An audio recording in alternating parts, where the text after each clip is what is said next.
Prediction of lottery numbers by the spirits. As in Thailand, Burma's legal lotteries, like the state lottery, are passive. That is, lottery tickets have pre-printed numbers. Beyond these, illegal active lotteries invite the gamblers to select the numbers they wish to bet on.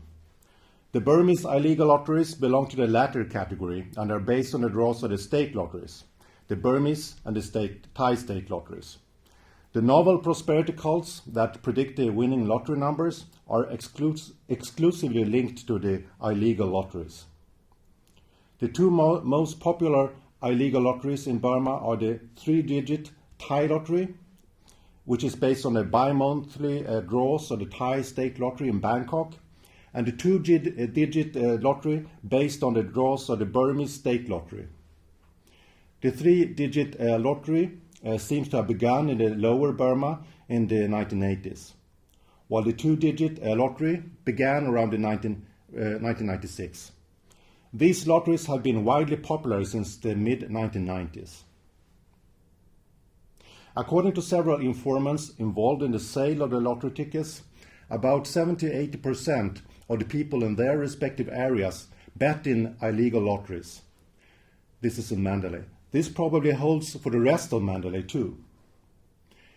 The draw for the 2-digit lottery is held twice a day, Monday through Friday at 12 p.m.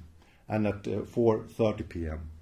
Draws for the 3-digit lottery are held twice a month in Bangkok, on the first day of the month and on the 16th. Depending on the financial resources of the one organizing illegal lotteries, an upper limit for the amount for betting might or might not be established. One can win large amounts of money in this lottery. In the 2-digit lottery, one gets 80 times of the amount one has betted. In the 3-digit lottery, one gets 550 times of the amount. All the new temples that I mentioned earlier tend to be crowded 1 to 3 days before the twice monthly draw of the Thai 3-digit lottery. As in Thailand and China, the winning numbers in Burma are assumed to be out there, to be interpreted and found through religious means. Guillaume Rosenberg's study, and he's a French anthropologist, based on fieldwork in the early 2000s of illegal lotteries, exclusively examined monks who predicted the winning lottery numbers. In these cases, the lottery numbers were predicted indirectly by coded language. So the audience picked up a phrase from the monk's sermon and followed a traditional Burmese system of correspondences as they tried to decode it.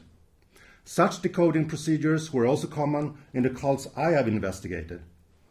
But what seems to be a recent innovation in the cults of the guardians of the treasure trove is that the numbers are frequently given directly and uncoded, especially by mediums possessed by the child guardians of the treasure trove. Predictions of the winning lottery numbers in the Burmese 2-digit and the Thai 3-digit illegal lotteries are important in these novel cults. Both mediums and devotees predict the winning lottery numbers while possessed by the guardians of the treasure trove, especially the child spirits from the treasure trove. Some devotees receive the winning lottery numbers from these spirits in their dreams. When ordinary female devotees are possessed during possession dances by the child guardian spirits, they display childlike behavior. They smile and laugh, suck on lollipops, become defiant. They're quarreling among themselves and with the audience.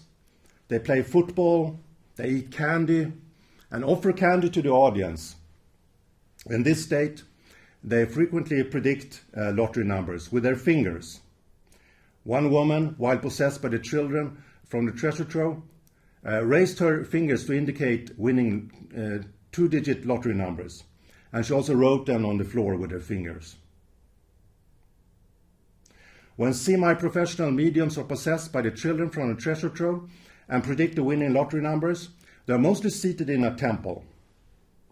Although the female mediums are older than most of their clients, They address them as grandpa, grandma, older sister, older brother, and so forth, because the spirits possessing them are supposed to be 4 to 6 year old children. They speak in a childlike, high-pitched voice, pout their lips, give moral lessons, ask for toys, soft drinks, lipstick, candy. Most importantly, they also ask for donations intended for promoting and maintaining the Buddha's dispensation. Moreover, these child spirits predict lottery numbers directly, giving the actual numbers. When they predict the winning lottery numbers, they frequently use the Burmese gambling language that has developed within the Burmese illegal lotteries. The devotees are usually equipped with notebooks in which they write down the lottery numbers. In possession rituals that I recorded in December 2014 at a pagoda outside Mandalay, a female medium was possessed by the children from the treasure trove. She was seated in front of the statues of these children in the cave temple situated within the pagoda compound. First, she recited some texts, and then she became possessed, saying to a man in his late 30s that she is happy to see him again, and that the spirits, have been generous to him and his wife. Possessed by the child spirit, she gave 3 sets of 3 digits and asked him to bet on these numbers because they will be the winning numbers that will hit the jackpot. She also instructed him that he does not need to do R. Not to do R. R refers to the English word round, and is a technical word in gambling jargon, meaning that one should bet on all combinations of a set of digits. In the above example, the client should thus bet on the numbers in exactly the order she recited them. Moreover, there is indeterminacy. While possessed, the medium gave three sets of numbers, but did not say when they would hit the jackpot. It is mostly thought, as well as supported by how possessed mediums articulate the matter, that the numbers that the possessed mediums have provided will eventually be the winning numbers. There is thus indeterminacy. The majority of the devotees blamed neither themselves nor the spirits if they do not hit the jackpot. They must just continue betting. The numbers are correct, they think. Their trust in the spirits thus mostly prevents them from concluding that the numbers are wrong. In the Burmese cults, devotees who have achieved success in business or hit the jackpot in the lottery both ascribe their success to the spirits and frequently spend considerable economic resources for Buddhist purposes. They build or renovate pagodas, hold lavish merit-making ceremonies, especially by giving food to the monks. They engage in Buddhist practice and observe Buddhist morality. For instance, one man in his 40s working as a carpenter said in 2015 that for every 500,000 chat, the Burmese currency, he earns, he donates 300,000 for Buddhist ends. He explained that Nagamedo gives him work so that he can earn money. For that reason, he must give something in return, that is, karmic merit from Buddhist merit-making. He and his wife had built 2 pagodas and 1 monastery and shared merit with Nagamedo. If they do not give offerings to Nagamedo and do not promote Buddhism, they will run into economic difficulties. There are also success stories. One woman who was 45 years old in 2014 worked as a diamond dealer and lived in a palatial building in Mandalay. In her youth, she was poor and sold palm tree roots and boiled beans on the roadside. As she got married, she realized that he had a connection to the treasure trove at Thaise. She began turning to Nagamedo and made wishes to her. After that, her business improved and she often received the winning lottery numbers from the guardians of the treasure trove. Eventually, she became wealthy, mainly, as she explained, through the money she won on the illegal lottery. And thereby she could build her grandiose residence. In 1 year, she hit the jackpot 18 times in the three-digit lottery. That is, 18 times out of 24 annual draws. She received the lottery numbers from the guardians of the treasure trove and attributed her success to them. In return, she spends huge amounts of money for Buddhist causes and shares merit with the spirits. She has donated 10 million chat for several times, and she showed me her donation letters. Many others credited spirits for success in business and lottery victories that enabled them to build their own houses. I heard many such stories. In this way, Burmese prosperity Buddhism is constrained by Buddhist morality and duties. Many of my informants claim to have achieved business success and acquired wealth through the guardians of the treasure trove or Bomingao, or both.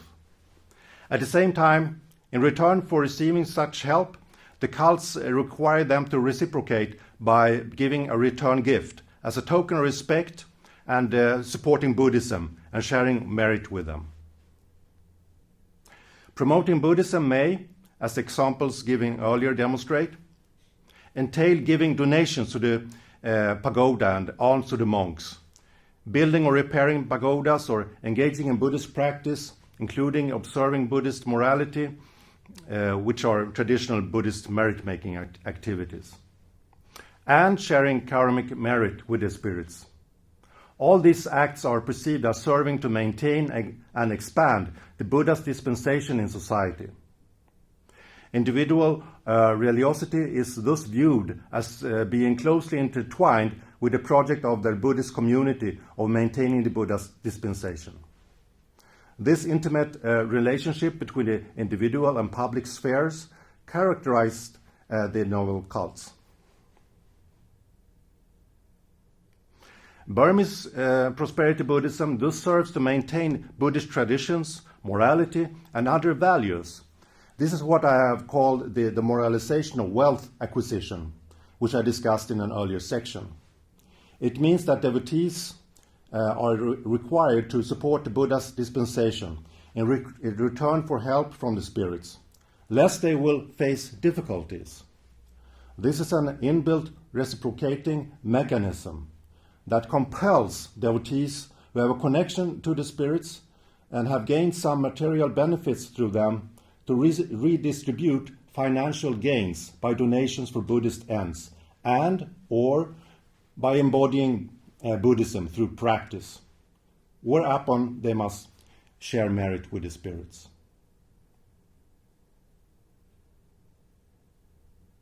The majority of my informants from the temples dedicated to the guardians of the treasure trove belong to the lower middle classes. However, a considerable number also belong to the middle classes, mainly jade dealers, real estate agents, and a few were wealthy people belonging to the upper middle classes. Many of these relatively wealthy people, including ministers and military officers, and owners of big companies and education centers, went to the Bomingao temple. A majority of all of these people of various socio-economic classes played the illegal lotteries.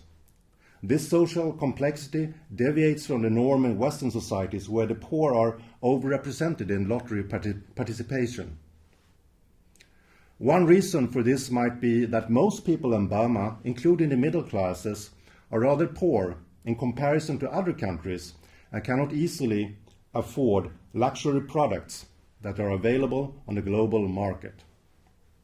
Moreover, the incorporation of technical gambling language, known to many in Burma in urban areas, and gambling practices into the Buddhist rituals of the prosperity cults, demonstrates how the novel cults have been shaped by new socio-economic practices. Such close relationships between novel prosperity cults and economic practices were also observed in Vietnam by the anthropologist Philip Taylor. In Burma, Spirits may be considered supernatural bookmakers who provide a sense of certainty in a risky game that is determined entirely by chance. Compared to other forms of gambling, lotteries are characterized by an extremely low probability of winning and the lowest payout ratio. Much research has attempted to resolve the conundrum of why people nevertheless buy lottery tickets. For the devotees, the important matter is that these cults provide a sense of control and predictability of something that is essentially beyond control. As uncertainty tends to characterize everyday life in modernity, especially in times of modernization and change, religious practice and imagination that can provide a sense of predictability and control demonstrate how modernization and economic development can actually contribute to the proliferation of religious cults. Modernization and the further liberalization of the market economy that were implemented since the opening up of Burma in 2011 have thus entailed an increase and a flourishing of Buddhist practice. In contrast to prosperity cults in some other Buddhist countries in the region, these cults are perceived to be intrinsically Buddhist and constitute an articulation of Buddhist identity, including by differentiating these cults from the Nat cult of the 37 Lords, which I mentioned in an earlier section.